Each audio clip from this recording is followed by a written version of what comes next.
Hey everybody, welcome to another episode of Cash That. This is your host, Joe Dellera, and we are back with the best contracts episode of the Money series. Again, make sure to like, subscribe, give us a 5-star review on Spotify, Apple, wherever you're listening to this. Or if you're on YouTube, be sure to hit that subscribe button. It's going to help us put out more content for you.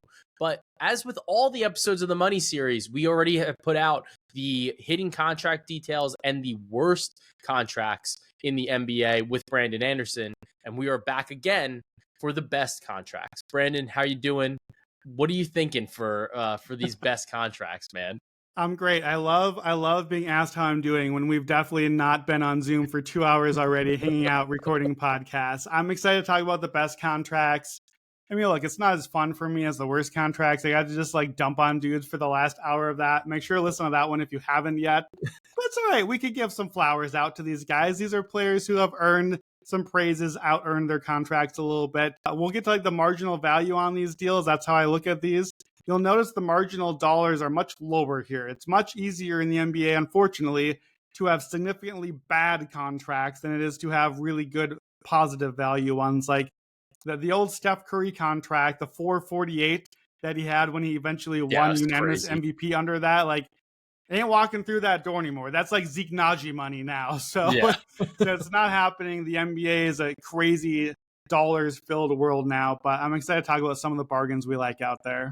All right. So who are the players that were close but didn't quite make the top 10 list? Yeah, just a few names to give a shout to. These three names, you can go back on part 1 of the Money series and listen to the hidden detail contracts. I have A. Wiggins on the list. That is not Andrew Wiggins. This is Aaron Wiggins, 5 years, $45 million, Russell Westbrook, and Jonas Valanciunas. All three of those guys, those were deals signed this summer. Now, normally, that is not a way to make a best contract list. You normally don't sign and get on a good contract list. Normally, the guys that sign in the summer take up half of my bad contract list. This was a weird summer. I think we are now overpaying the top guys so much that the lower guys end up getting in. We talked about this, that the market kind of dried up. And Russell Westbrook, a year for $3.3 million with a player option, that's at least a $15 million player. Russ is what he is, but that's a good, valuable player, especially in the regular season, to just soak up minutes and be productive for you. You don't get that for free to just be fine in the NBA, which Westbrook is at least fine in the NBA. So listen to us talk more about those guys there, but that's the sort of value we're looking at here, trying to make it onto this list. Yeah. When we're looking at this, you're often talking about players that are not in that MVP conversation for the most part. There's a couple names that are close, but a lot of it is these role players that are really I think teams basically made bets on them, saying hey, we're gonna give you a little bit, and it might be more than you could go out and get now because we believe in you, or we think that we can grow you as a player into somebody that's really, really useful. One of the teams that did that has not been super I'm trying to think of the right word, super shrewd with their money, and they often trade these guys, right? The Lakers have a guy that you really like, and we'll group him with the other two players at 8, 9, 10. But tell me about the number 10 player on your list and why you still think this is a great contract. Yeah, Austin Reeves. He was, I think, higher when we did this last year. I feel like he might have even been top 5 on our list, and I think we called him maybe the best bargain signing of the entire summer last year. The shine has come off a little bit. I don't think he had a very strong season this year. We kind of figured the free throw rate was going to drop way off if it did and then some this year. Still a really good quality player, though. He definitely is not a star in this league, but is a clear starter and a clear value add to the team.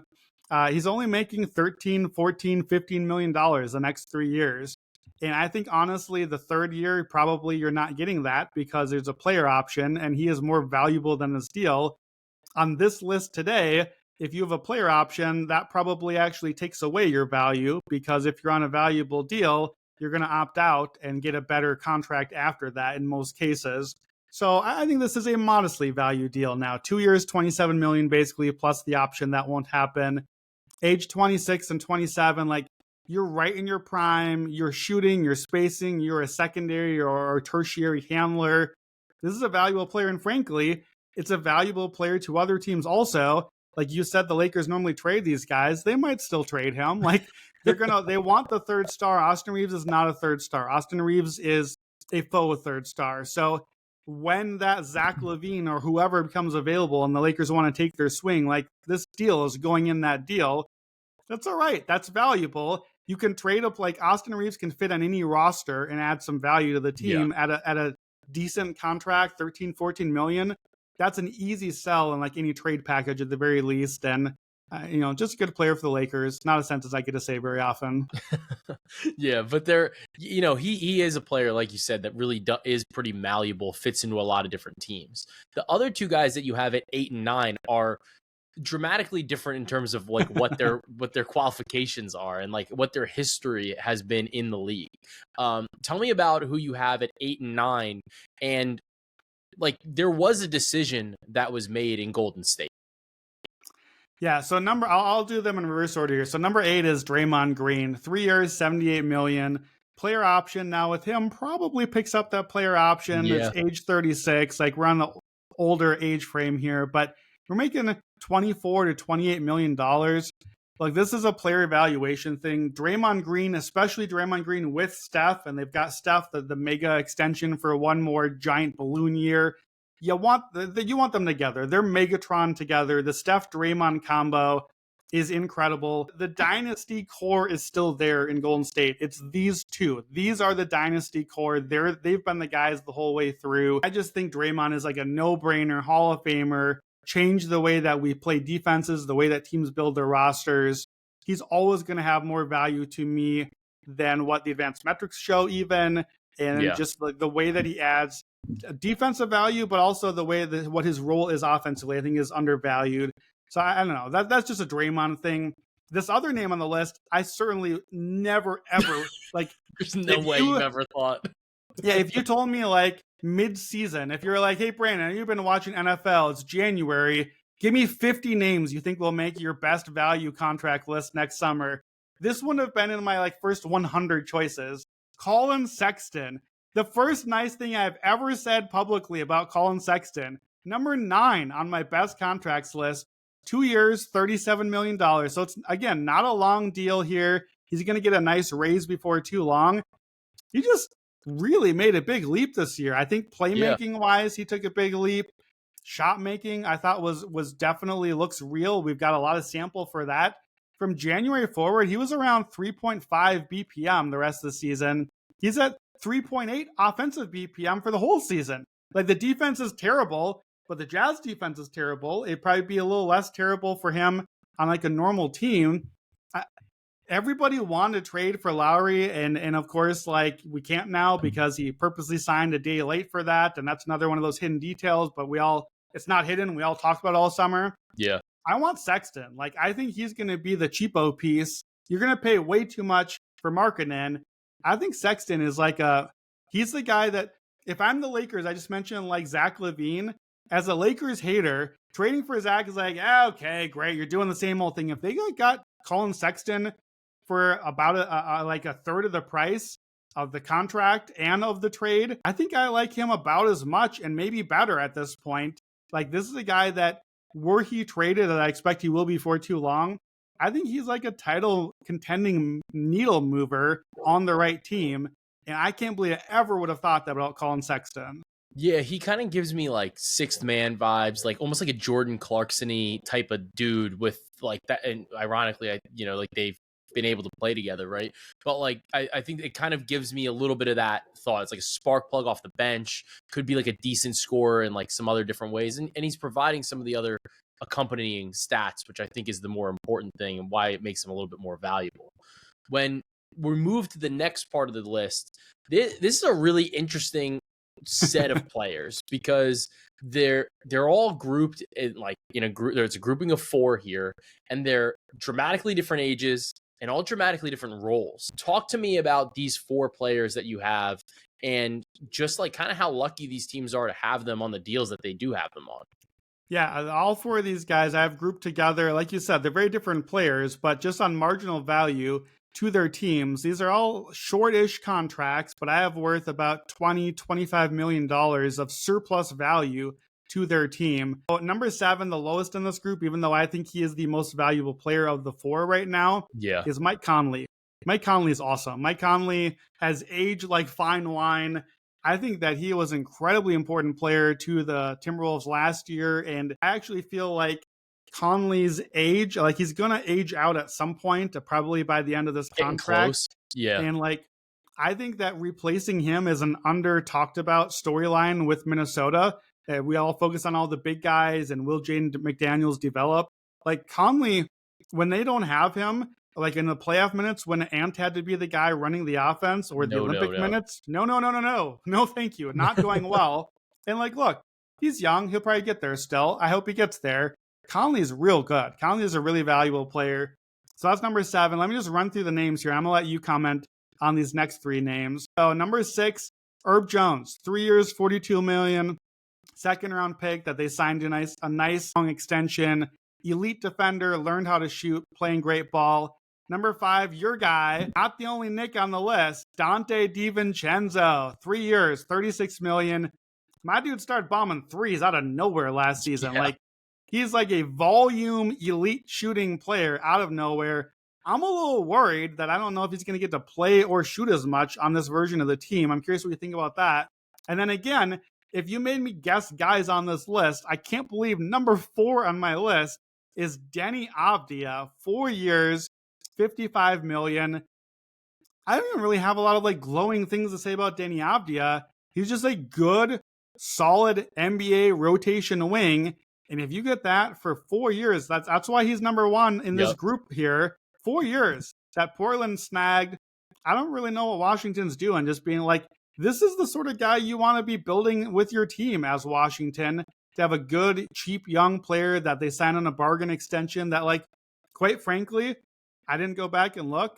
I didn't think anything of Deni Avdija. I probably like made an annoyed tweet about this when the contract first came out. He's developed. He's good. He just does a lot of quality things for you.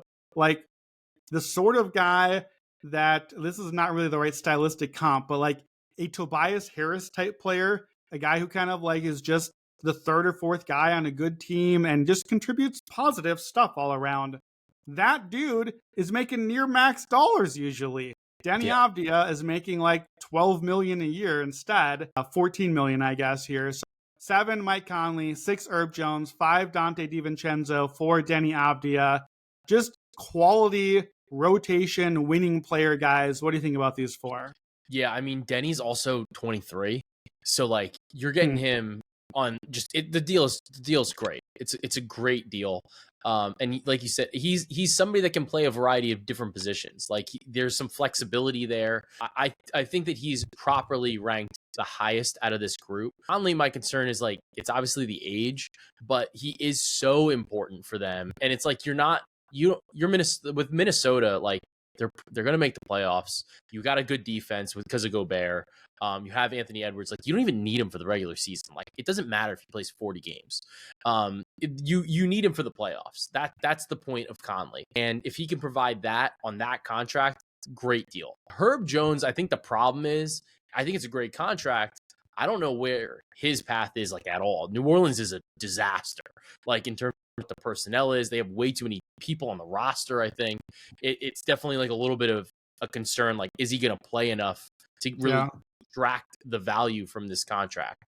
Dante DiVincenzo, I think, has a similar issue, but because of the offense, I think he's gonna play. And based on some of the news that's come out of New York, like if they're gonna play Randall at the 5, I think that means that maybe Dante. Like I don't know if they're gonna start. I would imagine that Robinson is in the starting lineup, but depending on how they decide they want to start games, you could have Dante still being a starter. You could have him being like an elite 6th man alongside Josh Hart. So I think that there's a lot of value there, especially because with New York, because of the way that Tibbs normally likes to run his players to the ground, the value in Dante might actually be because he's so good, because Hart is so good, that Tibbs maybe doesn't run these guys into the ground because he's like, no, I gotta get the bench in, like which he's probably never said ever. But because of the way New York is structured with like McBride, DiVincenzo, Josh Hart coming off the bench, maybe this is a scenario where because he's so good, you're actually getting a lot more value, not in terms of like Dante's value individually, but the value that he's providing by saying like you don't need to run like Bridges a million minutes. You don't need to run OG a million minutes. Like that could be what some of the value is there. Sure. So I do like this grouping, and I think the way you framed it and the way that you kind of listed it was proper. Now, before we get to like our top 3 best contracts, there are some players that were like interesting, and I think they could have been, and I think you also agree, because this is your list, right? But like they could have been inserted like into the middle here, but like for a variety of different reasons, it's like, all right, like we don't need to say that this was a great contract. Right. Yeah, and I guess I should have mentioned that at the top, but as far as the contracts go, I am not counting max contracts here, and I'm not counting rookie contracts. Obviously, there's clear surplus value there, and that kind of just takes over the entire list if you're going to go that direction. So this is sort of cheating a little bit here, given that rule. Well, not quite given that rule, but just some honorable mentions here. One I didn't have on the rundown, but just I thought of as we were talking just now about Herb Jones. I'm just going to call my shot right now. Trey Murphy, whatever next deal he signs, is on my best contracts top 10. That is a max rookie contract extension player to me. Like, that's how good he has been for them. And he can't even get the starting lineup for some reason. I know, shouts to Jim Turvey. Like, this is the guy that Jim and I both think is the second best player on the Pelicans, ahead of a lot of other very good players on the Pelicans. So I give his name here. 2 other teams that I think are worth mentioning here, just kind of as a conglomerate. So the Milwaukee Bucks, I thought, given their restrictions of what they could do this summer, had a very nice summer. They got DeLon Wright and Gary Trent Jr. and Taurean Prince, all for league minimums. So that is effectively $6.3 million against the cap for those 3 guys. Those are top 8 rotation players. Those are good players. DeLon Wright as a perimeter defender. Gary Trent Jr., I think, is limited, but is a shooter that the team desperately needed. And they got him for free, basically, when he normally, like, these are $14 million, $16 million type players, usually, that the Markers just ran out of money for and didn't give them. So between DeLon, Gary Trent, and Prince, I think that the Bucks effectively got like $30 million of marginal value. That's why they're at this spot on the list, because those 3 signings effectively paid for the Damian Lillard signing on the other list, the bad contracts we talked about. And then similarly, I don't give them much credit usually. I thought the Suns had a really nice offseason. Tyus Jones, Monte Morris, Mason Plumlee. Again, all 3 dudes on the minimum. Tyus Jones is not a minimum player. Monte Morris is not a minimum player. Mason Plumlee is a really good quality backup center.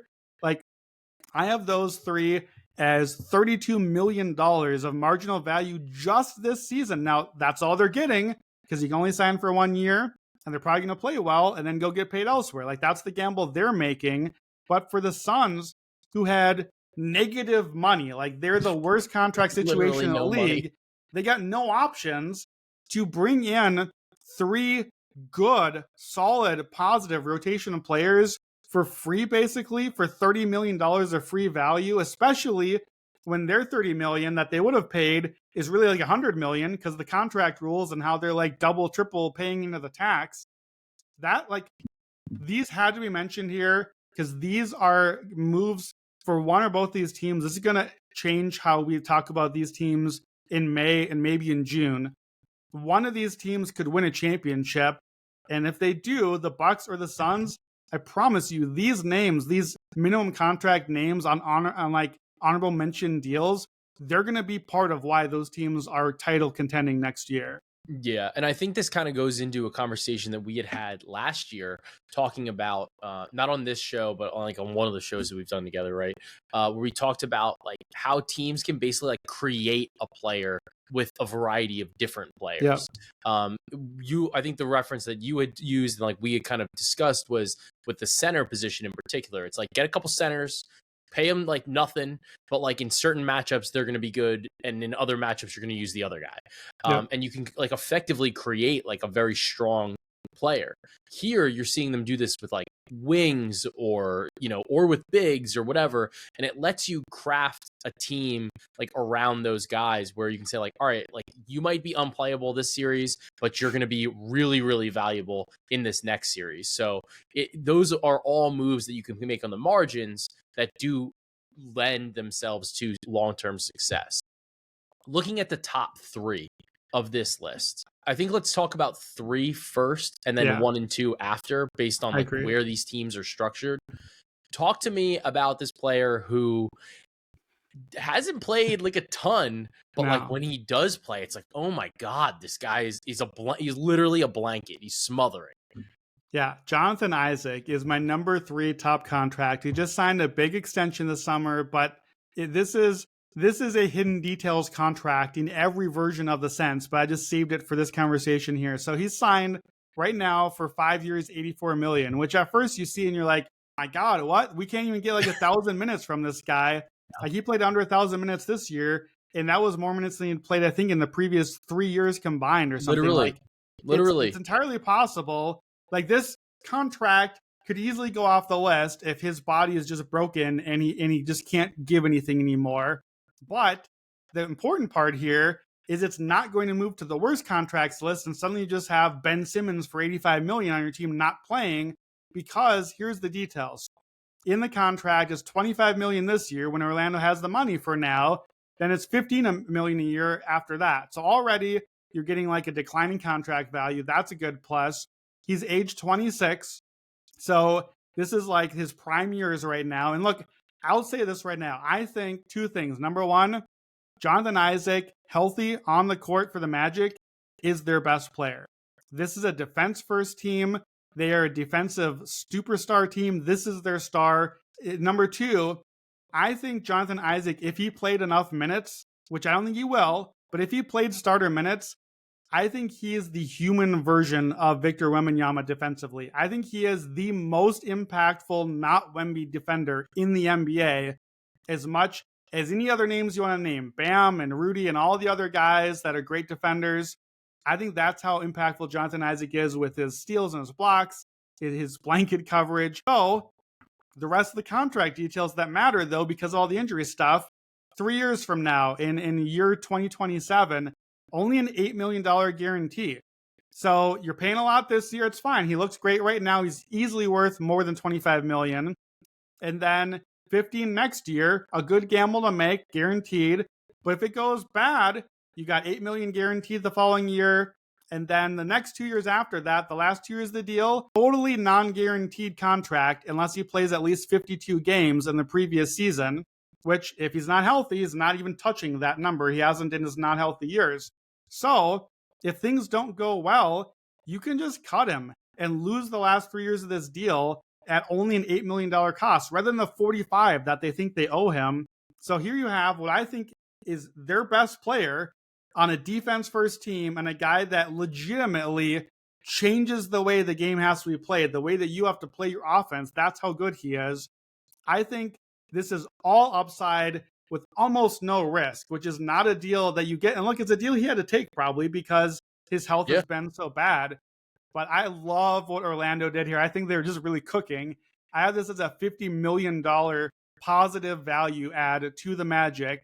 If things get there and go well, this quietly, like we talked about Franz and the Paolo deal that is to come, as I don't know if they're necessarily the guys out can pay those max deals to. You might be saved by that if you get Jonathan Isaac for $15 million a year, like barely even starter money at that point. For what he is, this might offset those deals. I did not think Jonathan Isaac would be the number 3 on my list, but I just love the little nitty-gritty details on this deal. Yeah, I think when you really delve into like what the contract is, it changes the value immensely. And like these stats, the defensive advanced stats are like always a little bit crazy, and like you're kind of going to end up with different things depending on the site that you're at. Sure. Like he's not top 10 in defensive BPM on Basketball Reference, but Dunks and Threes has him as the number 1 player in defensive EPM last year. Number 1. plus 4.1. He's the only player in the fours. And like, that's pretty notable, honestly. Like, that's like, he played 58 games. He has a better defensive EPM than literally everybody. But the only other players above 3, you're looking at like Hartenstein, Marcus Smart didn't really play enough games, but Embiid, Caruso, Anunoby, Wemby, like those are the guys you're looking at for defensive EPM. So really interesting situation there. And it's tough to say he's like the best player on the team for the Orlando, but I do see where you're going with it, because you're like, look, like I don't think that these other guys are super positive offensively. So the fact that he's so good defensively, it's just like another person that you said, like, man, like this team is good. They are so good top to bottom, especially on the defensive side of the ball with him and Suggs. It really does help elevate. It does help elevate the Orlando Magic. Now, I think the top 2 can be talked about together because of the way that they contribute to the team building aspect of their teams and the deals that they were able to get. For one of the players, he took the discount, I think. For the other player, I think he took the deal that was offered to him, because it's like, look, like I didn't think I was ever going to see this type of contract. Talk to me about number 1 and number 2. Why have them ranked that way? I mean, besides the fact that one's on a shorter deal, but talk to me about why you have them ranked 1 and 2. Yeah, so top 2 contracts in the league by the way I rate them. And really, these probably should just be in a tier of their own, because Isaac is sort of his own thing as the third guy, and then a big drop after that. So 1 and 2, my number 2 guy, Jalen Brunson, obviously the big topic of the summer, the contract that he took versus what he could have taken. 4 years, $138 million is how I have the contract marked, because he's got a player option after that. And that is, the player option is part of why I have this number 2 on the list. It is as far as a value contract, and he earned it. He earned the right to get this. But we talked about this on the last podcast, that like the player option here can really only go badly. Either he's still really good and you lost a year of the deal now and the year of the value that he was giving you, because he's going to opt out and get a mega deal on top of it, or he's a 32-year-old small guard who's not valuable enough to be a $43 million player. So he takes the deal and he opts in on that year. And now you have like some negative value on the back end. So that's just like the slight criticism there. But obviously, great player, finished top 5 in MVP voting, is 7th in MVP odds coming into the new season. Number 1 is not a guy that's going to be at that level. But honestly, I think it is like not so far off of it. Derrick White is my number 1 contract in the NBA. 5 years, $138 million. Now, there's a player option on that deal, but like Derrick White is just chronically the sort of player that is not ever going to get paid the value that he actually is.